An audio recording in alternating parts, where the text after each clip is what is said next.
The one thing that I never, ever want to hear about a lead is that I called it once, I called it twice, and I didn't get a sale. Right. You need to be upbeat. You need to be excited about what they requested information for, or you need to be excited in your voice. The story here is that I have called a lead 16 times before, and I have been told no by that lead multiple times. Now, should I have given up? Potentially. You know, it may take 4, 5, 6, 7 calls to make contact with one person. Right. You know, calling it once or twice isn't working the lead with no response, right? Is 5 minutes now worth the peace of mind for the next 12 months?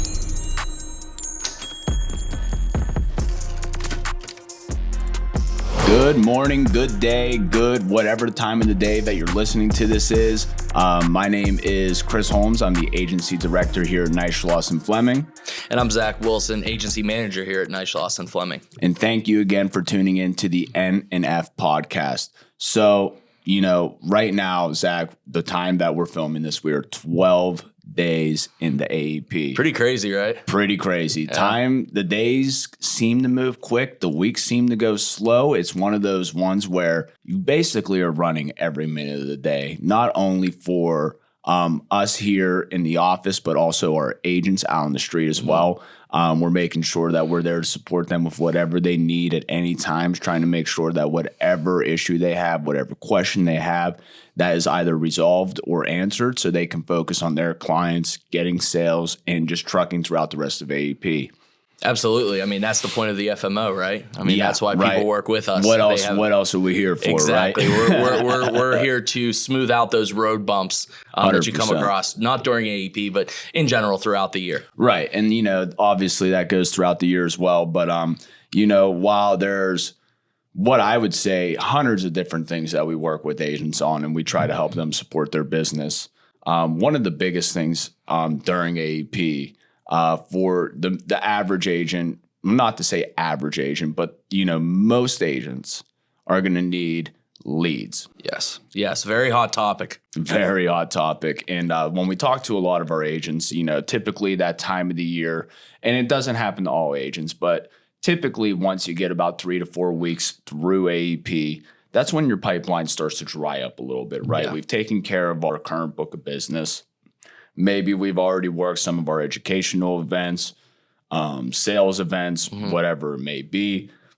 But there's a couple of other things that we have to focus on, and that is making sure that whatever lead we get, doesn't matter what method we generated it with, whether it's something we're calling into, a lead we bought, a lead we met at the grocery store, a lead we met at church, whatever it may be, we have to make sure we know how to work them. Right? Absolutely, because if you don't know how to effectively work a lead, what's the point of having it in the first place, right? Right, exactly. So, you know, the topic today of what we wanted to discuss was exactly that, was how to work a lead. We'll also kind of discuss different ways where we can actually find leads where we may not think they exist. Right. So first thing right off the bat, let's kind of go over some things on where we can get leads. Yeah. And I'll ask you first, and I'll let you open up. I'll put you on the spot. Yeah. Right now, you're an agent. You've just taken care of all of your reviews. We have a good number in so far. You're happy with what you've done the first 12 days of AEP. You're also working your leads that you have existing, and you're also running into any, you know, looking for any possibilities, any places to generate business. You have a free afternoon. You have a choice to do any kind of event, any sort of place. Where are you going, and what are you doing to generate business? So first and foremost, right, you know, it's 2023, the days of going out and hitting the streets. While that is still an option, technology plays a major key here, right? Before, where technology didn't exist to get leads, you know, we were having to ask our neighbors and running into people, hey, who do you know, right? Now, I'm not saying we don't have to do that, because I do believe those are quality leads. You're getting that, you know, customer to refer you to someone else or getting them to call you is a great source of lead generation. However, it is 2023. So, you know, working with Neisschloss & Fleming, that gives you a lot of, you know, things that a lot of other agents, you know, don't have access to. So if you're thinking about Lead Center first and foremost, which is built into the Medicare Center platform, I like that because you can pick a variety of prices, right? They have stuff to fit every budget and you can get them. If you're looking to do a lead campaign while you may live in Pittsburgh, but you want to focus on a hot product in a certain area, you can go to that area and see where those leads are being generated, purchase them, they go right into your account, and you have access to them. So first and foremost, I like the Lead Center platform, but I'd be remiss if we weren't talking about the hottest lead that's coming off the table right now, and that's the Silver Sneakers lead. 100% Silver Sneakers. And personally, I've already worked a handful of them and I'm getting a 40% answer rate. And I'm also getting a 25% appointment rate set right off the first call. I will say this. I've seen many leads come through before, and this isn't to say anything about any other leads that I have used in the past. However, in 2023, in the current environment where we are seeing lead generation either being done through BRCs, digitally, whatever it may be. And of course, there's other ways to do it through the community, which we'll go over. Right. But I have not seen a quality lead as good as Silver Sneakers. The process itself for the consumer to actually become a lead that goes into your portal is a 3-step process, 2-step process, whatever it may be. And they are going specifically to be learning more about Silver Sneakers. If you just think about it, the word Silver Sneakers, once you see it, once you say it, it's a name and it's a word that you'll recognize, right? Exactly. When you call that consumer, they actually know what they're talking about or what you are talking about when you mention you're calling to give them the information on Silver Sneakers that they requested. I think that that's such a key part in making these leads high quality, and honestly, the price point on them as well is extremely generous. The real-time aspect of it, right? So we got feedback from an agent down in Texas where, he ordered the Silver Sneakers leads and they were plopped into his account, 5 minutes after the person filled the form out. So, it's giving you a reason to call, number one, with that keyword Silver Sneakers, right? It's a name that everybody recognizes, but it's not like they're giving it to you a day later or 2 days later or even a few hours later. It's coming in within minutes. So they know that they filled out that form and they're expecting a phone call. 100%. And I think that's such a key part of it as well. So, just in my example, I selected what I will say is a whole state. So it's a wide region, right? That means that any lead that comes through for that region that could be allocated to me is going to be generated and dispersed into my Lead Center account in real time. And what I mean by that is I say, order 5 leads a day. And I want to say, let's just do the Texas market. I choose the whole state of Texas because I'm a licensed agent. I'm using Medicare Center. Yep. I could do it wherever I want. I had 5 leads that were real-time data within my system within 6 minutes. Yeah, that is insane. Talk about a hot lead. There's not many leads out there that can be as highly qualified, the low price point that it comes with, and also one of the fastest turnaround times I've ever seen on a lead. I get a lead, I order it, I get it within minutes, and within minutes of the consumer completing themselves to become a lead in my system, they're getting a phone call. So I'm top of mind. Silver Sneakers is top of mind. Medicare's top of mind. So they're really, really high quality leads. I can't say enough about them. And I think that every agent needs to be putting their resources into it if they are looking to be working leads that maybe they need to find from other places aside from their marketing strategies. So yeah, Silver Sneakers on Lead Center and Plan and Roll, absolutely incredible. Another part about Lead Center is that we kind of call it the Amazon of leads, right? Yeah. My opinion is that you get a whole wide variety, as you mentioned. Another thing too, that heat map you mentioned. Oh yeah. That shows you whether you want to look at it or not. It shows you what consumers are doing in that market. Yeah. If you're getting a high presence of leads in, let's just call it Allegheny County, Pittsburgh, that means, there's a lot of consumers interested in checking out what other options are out there. Absolutely. So it's a good barometer not only of where I can get leads, but also what regions I might be targeting, whether it's my resident area or a place that I'm going to target that's out of my resident state. It shows you what the actual climate of AEP is like there.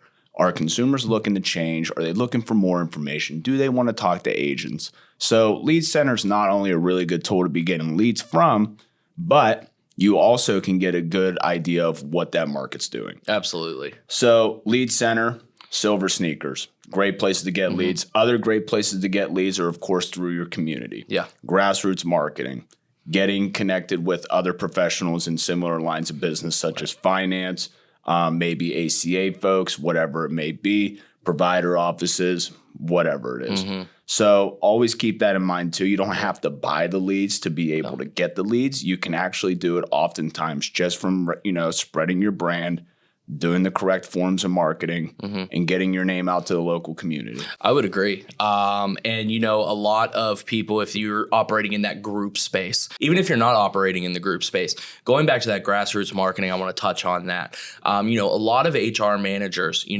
they don't know the ins and outs of Medicare as well as, professionals like you or I. They're looking for someone to refer that person coming off of the group health plan that needs to get on Medicare. They're looking to refer people to someone that they trust. It makes them look competent. It also takes it off their plate, right? 100%. But it also puts it in the hands of a trusted Medicare agent. So if you are doing grassroots marketing, don't be afraid to go knock on a door and just say, hey, I'm here to introduce myself to your HR manager. I was just down the street at another company that I help. Is he or she available for a quick 5-minute introduction? Right. Letting them know what you do, how you can help them, and how it's at no charge to them. And it actually makes them look pretty good. So that's another way to really extend your arm, if you will, into the business space to get those leads coming off of that group health plan. 100%. And from your past experiences as well with what you've done in your professions, you can attest that sometimes all it takes is to just show up somewhere. Oh, yeah. Give a quick 30-second pitch. And sure, you might get a no, but that's fine. There's another business right down the street that you can go to. So, those are all great tactics there. So again, lead center. Obviously, you can do stuff on digital campaigns, BRCs, all that wonderful stuff. Regardless, there are countless ways to get leads. I think what all agents need to do is figure out what method works best for them. Absolutely. Are you better at showing up to a business store in the community and expressing, what you want to do with them and then what your services can be? Are you better at sitting at your desk and making 100 calls a day? Yeah. Are you better at doing a mixture of both? Are you good at both sides? Regardless, either way, agents need to figure out what works for them. Yeah. Because at the end of the day, there's no reason to try to mold yourself into something that you're not if you can succeed with doing what you can do as a person. Absolutely. Whatever that means. Absolutely. But you get what I'm saying. Yeah, I get it. Set. Yeah, absolutely. And we would be doing the podcast here a disservice by not talking about, when you have a lead, how to properly work it, right? How many calls do we get sometimes? It's like, hey, I got these leads. They're not working out too well. And the first question is that both of us ask is, how many times did you call, right? Right. It may take 4, 5, 6, 7 calls to make contact with one person. Right. Calling it once or twice isn't working the lead with no response, right? 100%. You work it until you get a response. Yeah, 100%. So, and let's kind of take it from, let's do this chronologically in a sense. Right. So let's take this from, I am an agent, I have a lead, it just entered into my portal. And then we'll kind of go how we do that initial call, and then we'll move all the way down to everything else that kind of goes into it, right?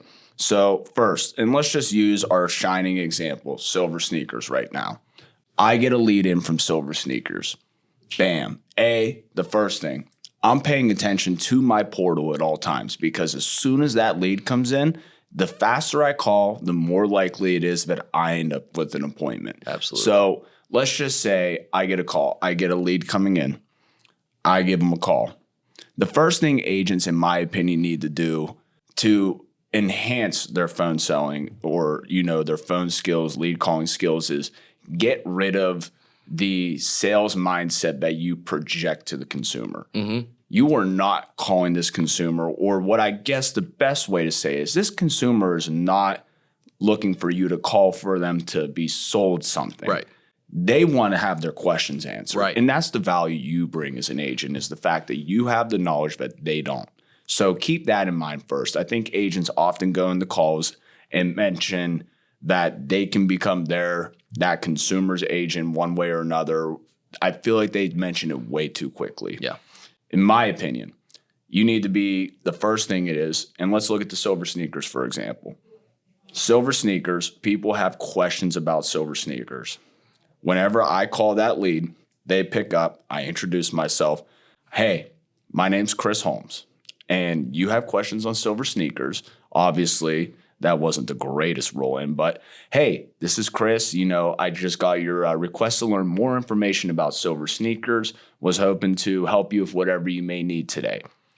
Right from the start, I am not coming off as a salesperson. They might even think I'm customer service based. Right. Whatever it may be, that's totally fine.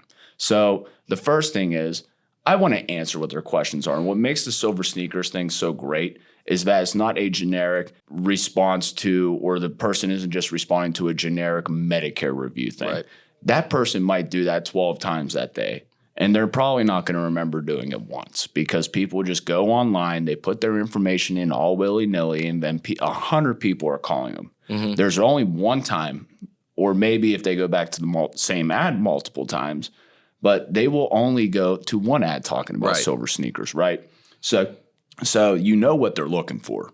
Talk to them about that. Answer their questions. From there, all right, I've given you all the information about silver sneakers. Now your job as the agent is to figure out, are they currently enrolled in silver sneakers?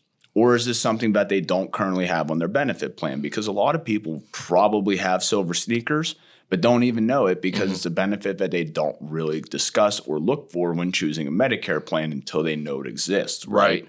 So basically, get in there, answer the questions about silver sneakers, get them excited about silver sneakers, and then from there, do what you need to do as the agent. And before you even make this call, you need to take the zip code, because the lead's going to provide you where this consumer lives. If you're doing a statewide campaign, multi-state campaign, it does give you where the lead's coming from. If I am calling any lead, prior to doing that, I am going on Medicare Center and I am putting their zip code into the View Plans Finder. And then I am going to see what is all available in this area.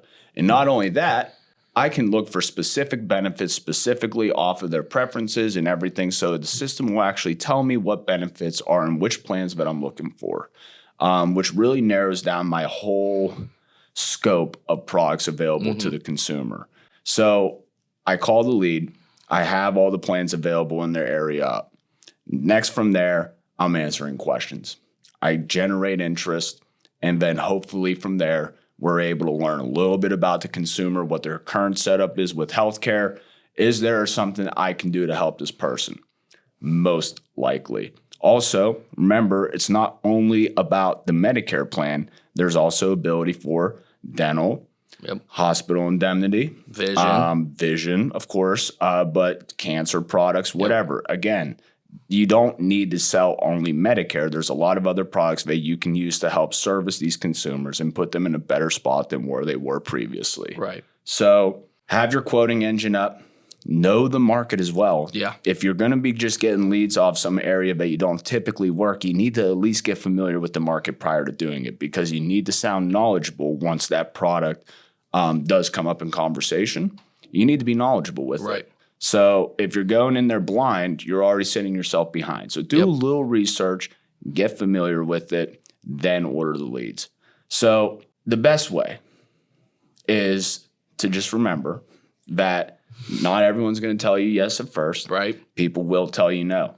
Nowadays, with the new PTC rules, these leads are good for 12 months as opposed to 90 days. I have a whole 12 months with this lead. If this person tells me no today and don't ever call me again, that's fine. I'll call you in a month and see if you change your mind. I'll call you in a week. I'll call you in a few days. Whichever way you feel is fit. It really depends on what your current pipeline looks like. Absolutely. But to go back to the one point you originally mentioned, we get people tell us all the time, you gave me bad leads. I don't have good leads here. These leads are terrible. They don't pick up. They don't want my services. Well, tell me about how you work the lead. And typically, the agent will tell you, yeah, I left a voicemail. They never called me back. Exactly. Okay, I get 100 voicemails a day from people who I definitely don't want to call back. Yeah. And even the people who I might want to call back. I'm not even really listening to the voicemail at times. Yeah. If people don't call you back, that does not mean they don't want your services. They might not even listen to your voicemail. How did you leave your voicemail is another part of it as well. There's so many different factors that go into it. But the one thing that I never, ever, ever, ever want to hear about a lead is that I called it once, I called it twice, and I didn't get a sale, or they didn't pick up, or they told me they didn't want my services. Absolutely. Absolutely. Yeah. And to go back to your point about leaving the voicemail, right? You want to give them enough information to want to call you back. If you're calling and saying, "Hi, this is Zach with Nice Loss of Fleming. You submitted some information. Please give me a call back." That's not leaving a good quality voicemail, right? Right. You need to be upbeat. You need to be excited about what they requested information for, or you need to be excited in your voice to help to have them want to call you back, to want your help. Hey, this guy left me a very enthusiastic voicemail. I'm going to give him a call back. Because I think a lot of people are remiss when it comes to that. What are you saying in your voicemail? Give them something to want to call you back from. Right. And not only that, too, I think that you also don't want to leave like a 45-second to a minute-long voicemail they either. Won't listen. No one wants to listen to that. Sometimes like the best one, and it really depends on the lead you're working to or how you met this person. Maybe you met them at the food bank. Maybe you met them at the, your sales event, whatever it may be. But sometimes an voicemail is simple as, "Hey, this is Chris calling about silver sneakers. Give me a call back, 412, blah, blah, blah, blah, blah." Yep. Give them your number because it's smart. It's short. It's simple. I don't think I need to leave my last name on there because if I just say, "Hey, it's Chris," as opposed to, "Hey, it's Chris Holmes," well, I'm lucky. I have a name that everyone's met a Chris before, right? Everyone's met a Zach before. Right. Not everyone's met a Chris Holmes or a Zach Wilson before. So leaving voicemails with a little less description sometimes is better. And quite frankly, I'm really only leaving voicemails on the first 2 calls I make to the consumer. Calls 3, 4, 5, 6, 7, 8, and beyond, I'm not leaving a voicemail. I'm only trying to hope to get you on the phone. Yeah. And I think that's another thing that agents do as well is if you have 100 leads to call, I don't need to waste 20 seconds on each of them leaving a voicemail for the 3rd time. I have 68 days throughout AEP to get as much business as possible. I don't need to be wasting time leaving a voicemail for someone who's already received 2 of my voicemails. So they'll recognize the number. Nonetheless, I love what you said earlier about the whole calling multiple times. The biggest thing, and I've kind of already said it, is that people don't get a lead or a sale to respond within the first 2 or 3 calls. They think it's bad. Yeah. A story here is that I have called a lead 16 times before, and I have been told no by that lead multiple times. Now, should I have given up? Potentially. Most agents would after that many. Most agents would, right? However, I just kept calling. And on the 16th call, they got so sick and tired of getting my calls, and they just basically said, "All right, fine. We'll listen to what you have to say. You have 5 minutes, blah, blah, blah, blah, blah."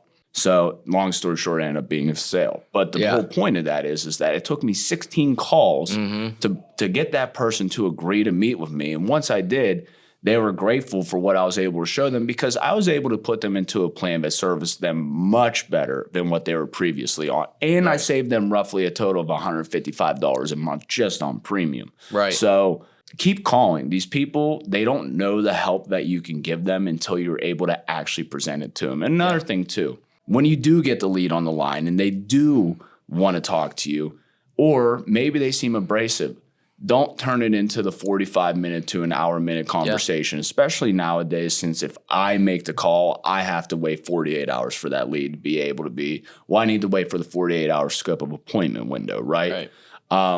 So sometimes you'll get somebody on the line. They'll say, "Oh, you know what? Yeah, I made that, but I just don't have the time right now, blah, blah, blah." And your response should be, if you give me 3 minutes, you'll be able to determine whether or not that's worth a whole review, Yeah. or if everything's good to go and I'll leave you alone. Yeah, and to kind of expand on that too, Medicare, a lot of people don't understand, it's not a set it and forget it type thing, right? 100%. There's always market changes that consumers may not be aware of. For instance, my mom thought, this AEP, hey, I'm just going to stick with what I have, realized the premiums have dropped on the plan next to the step above hers, and she said, heck, for $7 more, I'm going to move to this one and have a richer benefit package. She would not have known that. Granted, I gave her a heads up, but she would not have known that if she didn't go to a members meeting. Speaking for the regular consumer that's out there that may not have a son or daughter in the industry, right? It's important to stay up to date on that. And I feel like a lot of times people don't look at their policy enough. So really you're doing them a service, whether you go with their plan that they're currently on and they ultimately feel happy, you still made that consumer feel good. So whenever they want to make a change, or if there is a network disruption, you're going to be the first person that they call. Hey, I had a good 100%. experience with Chris. He explained my plan better than my original agent did. I'm going to give him a call back because I got this letter in the mail that my hospital is no longer going to accept this plan, right? Right. And another thing too, like if you're able to properly convey the message without striking fear per se, it's not like we're trying to scare people or do anything such as that, is 5 minutes now worth the peace of mind for the next 12 months? That's a great point, Chris. I like that.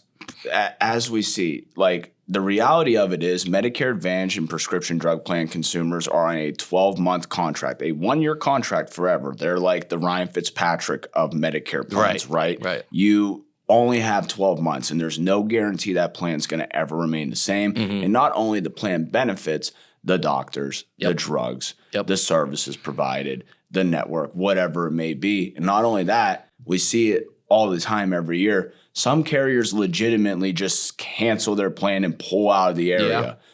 And for people who don't pay attention to any letters in their mailbox, or they don't listen to the agents that call them, they go into 1-1 wondering, where's my health coverage? You go to the doctors for a simple PCP visit, that should be $0. Oh, well, you know what? Now you're paying the Medicare rate. So, 5 minutes during fourth quarter for a consumer gives them the peace of mind for 12 months. So that's something that agents always need to keep in their mind. Again, it doesn't mean be aggressive, but you want to be assertive in the fact that if you haven't done your review yet, you're doing yourself a major disservice. God forbid your doctor's out of network and you have a specialist that you're going to see for a condition, and now all of a sudden they won't see you at all because they don't want to work with you. I mean, it's quite possible it happens. Now, of course, Medicare will be accepted there, but the fact that you're going to be seeing all of a sudden that full 20% coinsurance as opposed to what a Medicare Advantage would have done for you in terms of cost sharing could be an absolute just shell shock of a bill. So when you're working leads, again, service oriented first. Equip yourself with the knowledge and the market knowledge that you need on that product as well. Remember that if you just simply say, yes, sir, or yes, ma'am, have a great day when they tell you no, if they haven't done what they needed to do yet for AAP, you're letting that person walk blind into a whole place of darkness, essentially, because, again, it could be all roses in a lot of markets where the product's stable. It's totally fine to just go throughout AAP. However, things can change. And if you don't properly look at it, the consumers can be in a whole bad situation because they didn't take 5 minutes to talk to an agent. So this isn't to strike fear into any seniors that are living, or letting us listen or listening to us today, whatever it may be.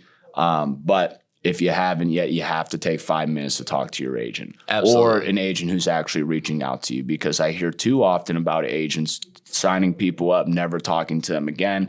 And these consumers somehow stay loyal to these people, even though these agents don't do what they need to do as their job. You know what? And one thing we didn't mention is don't overcomplicate it. And also don't be scared to pick up the phone. That's the biggest hurdle. People for some reason get this big old, self-doubt for some reason about picking up a phone, dialing a number, and offering your services. It's a simple thing. Absolutely. And, Chris, whenever you do have that successful call, You feel good when you're done. 100%. Keep going, because that carries right into the next call. Don't let that good feeling go to waste, so to speak. Keep it going. Don't call 10 leads, get 10 no's, and then get 1 yes, and then go celebrate and I don't know, take the dog for a walk or something. Nonetheless, I mean, again, agents need to have A, confidence on the phone. Right. B, don't complicate it. Right. B, service oriented first. Absolutely. Don't even think about the sale until you get an appointment. Exactly. And then also, you need to be knowledgeable. Yeah. And then lastly, remember what's on the other end of that phone. Yeah. If my grandmother were to tell an agent, no, I don't want to work with you, blah, blah, blah, blah, blah. And then that was all that she did throughout AEP. And then she comes and finds out that her plan no longer accepts her specialist for her foot. I would be livid because that agent didn't push on her. I would also tell Graham that she needs to respect what agents are doing and listen to them unless she's getting bombarded by 1 million people. Graham, if you're listening, I will be happy to sit down with you again and review your PPO plan. Right, there you go. Nonetheless, but that's really what it comes down to. Confidence, organization, knowledge, and then a service-oriented mind, and you will succeed with leads. Right. And we gave the agents a lot of information today. I know it was a lot, but if you do like this type of information, make sure you click the like button and subscribe. Not only Chris and myself, but the entire team here at Neishloss and Fleming, we're always putting out really good content that agents can put to work right then and there. So thanks, Chris. I appreciate you today, man. No, thank you, Zach, and thank you for the wonderful folks behind the camera and all their hard work there, making us look good, and hopefully agents enjoy our information. Yep. Take care. Happy AEP.